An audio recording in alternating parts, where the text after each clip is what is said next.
બા તમને કહું, ઓસરીની પાળે બેઠા બેઠા વાઈટું કરતા હશે ને તો ડેલી કોઈક મહેમાન આવ્યા. મહેમાન આવ્યા ને એટલે કે જય શ્રી કૃષ્ણ બા, જય શ્રી કૃષ્ણ. ઓળખાણ ન પડી, હું હરમ પડે થી રંભા. હા લે લાઈક કાળી થઈ ગઈ છે તું બટા, મૈસમ હાલે ને બા. ઠેક મારા દાદા ને કેમ છે? તાર દાદા ને એવું જોઈ એક ઢાળી આમ હુતા છે, પન્યું પાથરીને હુતા હતા. સવાર 2 વાર ટગર ટગર જોયું, પછી નથી જોયું. તો મહેમાનને લઈને બા જાય ને ખાટલામાં દાદા હુતા ને એટલે આવી રીતે થોભો દઈને કે એ ઓછું જવા, ઓછું જવા, આમ તો મહેમાન આવ્યા છે, જરીક ઓછું જવો. તો દાદાએ ફાળિયામાં જ અવાજ કાઢ્યો, જેથી ઓછું જોવાનું હતું તેથી જોવા ન દીધું. આ 65 વર્ષ આમ નામ કાઢી નાખે ને હવે કે ઓછું જોવો, ઓછું જોવો. બા કે આને આને કે આને રાયડું નથી નાખ્યું. બાવડું પકડીને દવાખાને લઈ ગયા દાદાને બા હારે. જોજો એનું દાંપત્ય જીવન. બાંધતા હતા, ઝઘડતા હતા, છતાંય આ દિવાલથી આ દિવાલ ખબર ન પડી. ધીમે ધીમે આવેલા જતા ને બાઈ એવું કીધું કે ધીમે ધીમે આવજો, દવાખાને પગથિયા આવ્યા છે, સુકાઈ જાય નહીં. એટલો પ્રેમથી બોલ્યા બા. તો દાદા એવા પાછા, પગથિયું તો હું 65 વર્ષ પહેલા સૂકી ગયો તો, હવે ભલે ને ગમે એમ ઠેબે સડવું. હવે સુકાઈ ગયું એ સુકાઈ ગયું, હવે ઠેબે સડવાનું જ વારો આવશે. પછી બાંકડે બેઠા, આમ દવાખાનાનો બાંકડો ને બેઠા છે બરોબર. ડોક્ટરે પૂછ્યું બોલો માડી શું થાય? મારે ધણી થાય નથી ઓળખતો. અરે એમ નહીં, એને શું થાય છે એને લાવીશું, પૂછ ને શું થાય. તો બોલો ડોક્ટરે બિચારે સહજતાથી દાદાને પૂછ્યું બોલો દાદા શું થાય? આ રમણો પગ રાત્રે બહુ કળે છે ને ટાઢા પોરે નકરો લવક લવક ખ્યા રાખે છે. કે કેટલા વર્ષ થયા દાદા તમારા? મારે 80 વર્ષ. તો કે 80 વર્ષ થયા, હવે કળે તૂટે, હવે તો લવક લવક થાય ને. તો કે પણ 80 તો ડાબાઈ નહીં છે, મારો દીકરો હારો હાયલો જાય. હાલતા બે હારે શીખા, કઈ વાહ મોટ તો શીખા નથી. કે જમણો થોડવામાં ડાબો એમ કે તો ઊભો રહેજે, ઊભો રહેજે. નથી મોદી સાહેબની યોજનાઓમાં મોટો થયો. આની અરે ડૉક્ટર ક્યાં ની માથાકૂટ ન કરાય કે હાલે આવ્યો દવા જાઓ, દવા લઈ આવો. દવા લેવા ગયા ને તો મેડિકલ વાળા રહી રીતે આંચકી લીધી, મેળો ઉતારવા. આટલો ઢગલો કર્યો. દાદા એવા, આ કોની દવા છે હે બટા? તો કે દાદા તમારી દવા છે, પણ આટલી તો મેં 10 વીઘાના ખેતરમાં નથી છાંટી, જેટલી તું મને પીવાની દેશ. ડૉક્ટરે શું લખ્યું છે? કે કાંઈ નહીં, ડૉક્ટરે એવું લખ્યું મેં મારું કરી લીધું, હવે તમે તમારું કરી લેજો. આ જે દિન કઢી ખાતા હતા ને તેથી હજી દુનિયામાં કોઈ દી વાંધો નહોતો આવ્યો. કઢી અને ખીચડી ખાઈને હો જતા હતા ને તેથી વાંધો નહોતો આવ્યો. આ 2 વાગે નકરું કોરા ખમણના ડટા ગોતવાનું ચાલુ કર્યું ને તેથી આ પ્રોબ્લેમો ઊભા થયા. બાકી અડદની દાળના બાજરાના રોટલાની મીઠાઈ શું હતી? હમણાં મારો મિત્ર મારી પાસે રોતો આવ્યો, મને કે જિંદગીમાં ભાઈ ધૂળ પડી ગઈ. મેં કાં? એ કે 35 વર્ષનો છે, મારી ઘેરે કઢી સિવાય બીજું કાંઈ બનતું નથી. કોકના વરામાં જઈ તો આપણે એમ થાય કે નાના જિંદગીમાં કાંઈક ખાધું. મેં કીધું પણ એમાં થઈ શું ગયું? એ કે કઢી સિવાય બીજું કાંઈ નહીં. મેં કે જો મોટા ફેર સ્વાદ ફેર કરવો હોય તો તાર માસીને ઘેર વિયો જા. તો માસીને ઘેરે ગયો, 2 દી થયા પાછું નથી જવું ભાઈ. મેં કા? એ કે માસીએ જાદરિયા રે કઢી બનાવી ભાઈ. મેં કીધું તારા એટલા ભાઈ નબળા, ફઈને ઘેરે વિયો જા. 2 દી ગયા ફઈને ઘેરે, ત્યાં રોતો ત્યાંથી રોતો, મરસાન કઢી રવા મેંદાના લાડવા રે ભાઈ. મેં કીધું હવે તો તારું અહીં ભેગું ન થાય તો ઓસ્ટ્રેલિયા વિયો જા. કેમ? ત્યાં મેં કીધું થોડાક દે જા ને એટલે ત્યાં તારું મન રહે, તારા મોટા બાપાના છોકરાની બધા ત્યાં જ રહે છે, બેન ને બધા ત્યાં વિયો જા. ત્યાં ગયો, મહિનો થયો તો આવ્યો, હુકર લકડી જોવાનું જો. ઓ હાવ. મેં કીધું આ બધું કેમ? કે ભાઈ જેની ઘેરે ગયો ને ભાવ બહુ આપ્યો, પ્રેમ બહુ આપ્યો, પણ જ્યાં જમવા બેન તો 3 બાઉલ લહણવાળી કઢી, લીલી કઢી, પાલકની કઢી, મરચાની કઢી.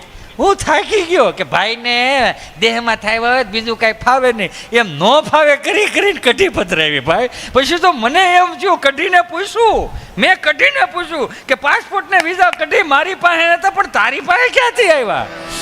કે મારી મોર પૂગી, આપણી પાસે હોય ને કે જવાનું જ નથી. આ બધાને તકલીફ શું છે ખબર? તમે જોઈજો, ગુજરાતમાં હોય ને તો પંજાબી ચાઇનીઝ ને એવું ખાય, જેવા ગુજરાત બહાર નીકળે તો કે કઢી ખીચડી છે. એ તમારે ઘેરે હતા. આપણું માઇન્ડ સેટ જુઓ તમે.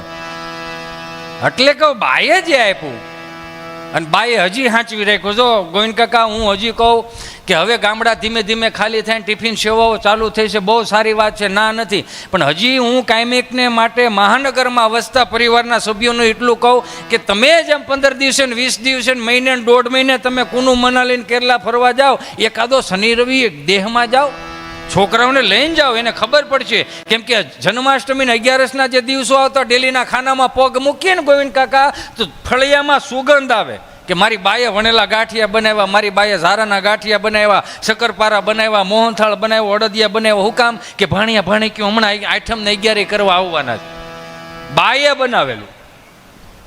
અને હવે થયું કેવું, મોહનથાળ તો કે બહારથી લઈ લો, પાપડ તો કે બહારથી લઈ લો, અથાણો તો કે બહારથી લઈ લો, મઠો તો કે બહારથી લઈ લો. પણ થોડુંક ઘરનું ખાવ ને, નકરું બહારથી લઈ લો છો ને એમાં જ કંઈ લઈ લેવાનું નથી. એટલે તો આ ટાંગા એકી બેકી મીડા રમવા. આ ઘરનું ખાતા હતા ને તેથી રંધા જેવા હતા આપણે. અત્યારના છોકરાઓને તકલીફ આપણને કાંઈ નથી. અત્યારના છોકરાઓને જોઈ આપણને આમ આમ એક જોતા દઈ આવે. અમે છે ને બાના ખોળા મોટા થયા, કાકાના ખોળા મોટા છે ને બધાને મોટા છે ને, એટલે હું હાથ જોડીને પ્રાર્થના કરું છું, કુનું મંડળી એમ બધી ફરવા લઈ જાવ ને તો એકાદો દિવસ એવો રાખો 5-15 દી બાન દાદા એ છોકરાઓ રમવા જોઈએ. 80 વર્ષના અનુભવો રાખ થઈ જાય ને પેલા લેતા શીખી જાઓ. હજી ગામડામાં કદાચ એ ઘોલકી હાંચવીને બા બેઠી છે ને, ઘોલકી હાંચવીને, એટલે હજી વિમલના ઠેલા સુરત, અમદાવાદ, મુંબઈ આવે છે. 4 ઘર ફરો તો એ તમને કહું 2 કળશો સહાય મળે તોય બા બિચારી 5 ઘર ફરી ફરી અને સાહ્યું મોકલે. હમણાં એક દાદા બેઠા ને પૂછતા મેં દિવાળી, મેં દાદા રામ રામ. રામ રામ બોલો, આવી ગયા દિવાળીઓ કરવા એમને? મેં કીધું હા હો, હા ભલે આવ્યો પણ ડોહો ફટાક્યા સેટા પડજો. મેં કાં એક માંડ કપા ભેળો થયો, આ નયા વીયા ગયા તો એ કપા ભેળો થયો. તમે આઠમે આવ્યા હતા ને સેલ્ફી લઈને ગયા હતા લીલા કપાની, ઝૂકે કે નહીં, રોકવું જોઈએ, નકર અંબાલાલાને વાઈટું કરી નાખે. ટાણે માલ લઈ લેવો પડે ઘેરે. તમે દીકરાઓ આવ્યા છો, મેં કીધું સારું. અંબાલાલને હમણાં એક ભાઈએ ફોન કર્યો, હો અંબાલાલને, અંબાલાલ કાકાને ફોન કર્યો કે હાલો અંબાલાલ કાકા બોલો. હા બોલું છું, બોલો.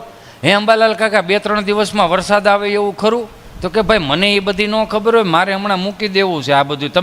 તમે એક કામ કરો, એ હવામાન ખાતાવાળાને ફોન કરો. તો એ ભાઈ કે પણ હું હવામાન ખાતામાંથી જ બોલું છું, અમારા કોમ્પ્યુટર ઠપ થયા છે, તમે અમને કંઈક કહો. બરો રામ ભલું કરે. હજી બાએ હાંચવી રાખ્યું છે, જોઈજો, માર્ક કરજો. આ તો આજની પેઢી એવું કે 5-15 હજાર 5 લાખ રૂપિયા રળતા થઈ જાય ને આજની યુવા પેઢી, તો કે બા તમને ખબર ન પડે, દાદા તમને ન ખબર પડે. વાહ ભાઈ, કેમ ભાઈ તમને આ બધું જગ ફરતા આવડી ગયું, વાંચતા લખતા આવડી ગયું, બાને ખબર ન પડે? બાને અને દાદાને ખબર હું કામ ન પડે? જે દાદાને 8 આનાની ટપાલ વાંચતા નહોતી આવડતી, એ દાદો અત્યારે એપલ ફોન મળ્યો વાપરવા, તો ખબર હું ન પડે? આ કોઠાવું જ છે. તોય બા બિચારી ફોન કરે. એટલે મેં દાદાને એવું પૂછ્યું, મેં દાદા આવો સુરત, અમદાવાદ, મુંબઈ આવો એમ. હા એ અમારા છોકરાઓ છે અહીંયા. મેં શું કરે તો કે બધા મોટા થાય છે. મેં કેમ મોટા થાય છે? કે મોટા થવા મેલા છે. કાં તો કે જો ઘઉં અહીંથી જાય, બાજરો અહીંથી જાય, તેલ અહીંથી જાય, ત્યાં મોટા થવા મેલા છે. ભલે હસવાય બિચારા. હમણાં જો હું મારી 2 જગ્યા તારે માન બધા ગયા હતા, શેઠા હમા કરતા હતા ને, તો રાપ આગતો હતો. જો આ એની ભાષાની વાત કરું, હાવ દેશી તળપદી ભાષા. હું હાથી આગતો હતો ને રાપ આગતો હતો, 2 કાચની સિંહી જેડી મોટી મોટી, હું ફોડી નાખતો હતો. ત્યાં ડોશી બોલ્યા, ભલા રે શીપડાને બી ભરવા થાય.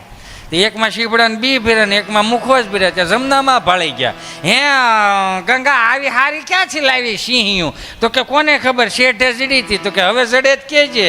તો ગંગામાં જમનામાં કીધું એ અત્યારે ન જડે, દિવાળી ઉપર બહુ જડે, જેમ હાથી આવે ને એમ જડે.